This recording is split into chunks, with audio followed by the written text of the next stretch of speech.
الشعار ده احنا شغالين عليه. السلطان للألمونيا.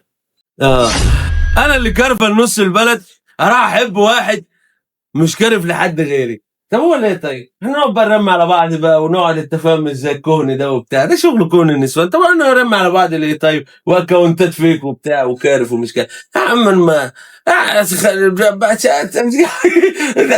مش ينفع كده الكلام ده، والله العظيم ما ينفع الكلام ده. انا طلعت بس كده عشان. طب ينفع بقى الكلام ده بقى؟ ينفع بقى الكلام؟ والله العظيم ما ينفعش بقى الكلام ده. لا يابا احنا مش بنكرف لحد يابا، لا. هي بس الفكره كلها ان احنا عاملين شعار. الشعار ده احنا شغالين عليه. السلطان للألمونيا. اي حاجه تانية ما فيهاش ألمونيا السلطان للألمونيا. بس مالناش دعوه بقى كارف بقى وعلاقات نسائيه وكده، تعال السلطان للألمونيا للسياحه والناديه المرتاحه. خلاص خلاص خلاص خلاص خلاص يا عم.